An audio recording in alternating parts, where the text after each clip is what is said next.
So next story. Spotify is launching 6 new audiobook features, which is kind of exciting for authors, especially those of us that are working on our audio catalogs. Um, First thing that they're doing is they're doing author pages. This will do an author's bio, a full catalog, which is really nice. New releases. So if a fan really likes what they're listening to, they can now search your name. They can click on your name from the audiobook, go to your author page, and see what else you have to offer. Before that, it was actually harder to do. And you want to check this right now. So if you're traditionally published, you should be on Spotify already. And so you want to make sure that your author page looks good, that it actually has your photo updated, that it actually has your bio on it, that it actually lists all of your books. This is one of those metadata issues that's really easy to overlook. If you're exclusive to Audible, none of these cool things Spotify's rolling out are going to help you. But if you're indie and wide as an audiobook, check your author page because you should be able to control it yourself. And that's just the first of the features. And hubs are fantastic, okay? You always want to look at generating hubs so that when somebody hits one of the branches of the hub and go back to the hub, you're just going to statistically make more money from hubs. Another thing they did is a sleep timer for audiobooks. So if you tend to go to sleep while listening to audiobooks, I don't do that, but if you do, for parents, this is a surprisingly this nice is great. feature. Yeah. So my kids go to sleep listening to their audiobooks all the time. And so they really need the sleep timer. It's like, man, I don't remember where I was on the book. So they added in the sleep time for audiobooks. It's a fantastic thing. Another one is video clips for exploring audiobooks. You can now do short videos to give a teaser before you commit to an audiobook. There's no, this is back in 2024 when they announced this. Okay, there hasn't been a major rollout since then. It's something they're still talking about.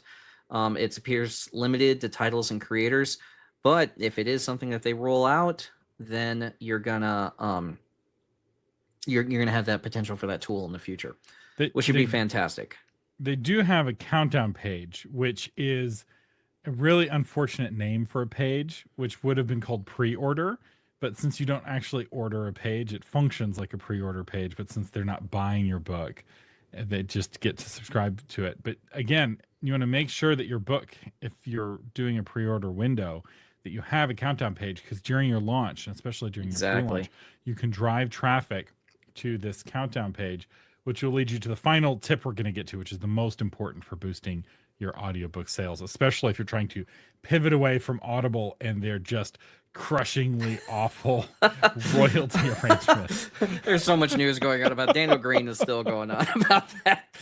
The playlist. Now there are audiobook playlists that you can get on, kind of like Goodreads with their lists.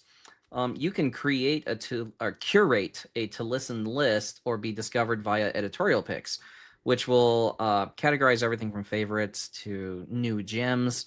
This is available right now. And if you get your audiobook onto one of these lists, I mean, you got people who just want to be told what to listen to, right? They don't want to go looking for it themselves. They're just going to go to their list or to their playlist and, oh, yeah, that looks interesting, and click on that. And your percentage, your statistical likelihood of being selected from that list goes way up, especially given that Spotify is on a minute basis. So you're not stuck on the credit thing here. Now you're just competing for minutes. If we take a note from Spotify marketing tips for musicians, which if you're trying to make money on Audible, seeing what the musicians have figured out, what works and what doesn't work, there's a lot to learn here. And 80% of Spotify marketing tactics are all about getting featured on the right playlists. If you're at this top spot on a popular playlist, you get a lot of guaranteed downloads, and the controllers of the top playlists end up being the hit makers. And there's a real opportunity here in the book world to start controlling the top playlists of the top Christian fantasy books playlist, right? If nobody's created that in that micro genre and you control it, that's a huge position of authority, especially if you can get a lot of people using it and it becomes the most popular playlist. So whatever your micro genre is, consider creating a playlist for that micro genre and curating it yourself. So in order for the playlist to be popular, you have to do a good job curating books, which means you have to Yeah. actually be well read in your genre, which a lot of authors are like, I don't need to be well read in my genre. It'll make me derivative. And they end up being accidentally derivative, and they can't figure out why they don't have reviews because they don't know what readers want. It's like, just read the books in your genre. It's not that hard. It'll help you develop good taste. And it will help you with things like this, where you can curate playlists, and maybe you can team up with some other authors to put together playlists. This is the first you're hearing about it, most likely, because nobody's talking about this, but this is so critical, and now's the time. You're going to start hearing about Spotify playlists 6 months from now. Everyone's going to be talking about it, and by then it's too late. Once the case studies happen, it's going to be really too late for you to own the most powerful list in your micro genre. Right. This is kind of mirroring the giveaway strategy, where you get together with another author and you guys give away your books, and you share the results of the email list that you got. If you can get together with another group of authors who are writing the same thing that you're writing, and you all promote the same playlist on Spotify, again, I mean, lists. Yeah, to your email lists, or even social media would work to an extent, or if you can get on podcast episodes and promote it there. Because Spotify, a lot of people have Spotify Premium. I mean, and they can listen to audiobooks there. Even if they're not used to doing that, I mean, if they have Spotify Premium, then the audiobook is free. Like, you just say that, it's free on Spotify Premium. That's what I say. It's free to read on KU, right? So if you can do that and get together with another group of authors and do a cross promotion to a curated playlist on Spotify, you can probably see some pretty good mileage come out of that. Yeah. There's the final really cool feature that they're rolling out is something called Follow Along, which allows for visuals to appear on the screen at various points in the story. So, fantasy authors, come in close. Let's time talk. Your map, the one that you have beautifully laid out in your print book, and it looks great on your ebook. Listen. Use this here. And you can have more than one map. You can have a map for every chapter of your book. You have a battle, have a map for that battle. Your people exploring a city, have a map for that. It's almost like, is there a tool in the patron toolbox that does something like this? I have a map making tool. The map maker. It costs me money every time you run this because the image tools are the most expensive, or some of the most expensive. Pop that. Whether you use AI my tool, Thomas bubble. AI Thomas is actually really expensive. I think he's more expensive than the image tools. Well, anyway. It's a conversation for another time. Thank you for being patrons, but these will never be free. I'll tell you that right now. But whether you use my tool or not, you probably already have a map. Use it here, and this is something I think could be fun for an author to use AI to create character images, right? So when a character is talking, you see an image that you, the author, have generated of that character. Somebody else is talking. You could play around with this. There's some innovation here and some experimentation here where it's still an auditory experience primarily, but you can augment it with images that change. And this really gives you an advantage over Audible, right? You're trying to get your Audible readers to switch to Spotify because you're making more money off of them on Spotify. You got to give them a reason to switch. And this kind of more multimedia experience could be that reason to switch as you pull them away. It's like, come with me. Audible's evil. They're taking all the money and they're not giving it to anybody. Spotify is a little more generous, just a tiny bit. Yeah, they have better features. This is a combined arms strategy to where you're I would say negging Audible. You're trying to diminish the perception of them while also enticing people to another platform that could potentially give you more benefit, like higher royalties or more exposure or something like that. Because if people are locked into Audible, then they're going to stay there unless you can figure out a way. So this is now a good time if you want to try to move people to your Spotify or to your selling direct. I know a lot of people are selling direct now. This is a good time to do that by saying this is the shady, slimy stuff that Audible's doing in the background. Even if it's not shady or slimy, it's just being portrayed that way, and you can take advantage of it. This is the very best time for a competitor to pop up. And I actually have some news on that. But real quick, I want to answer Joel's question.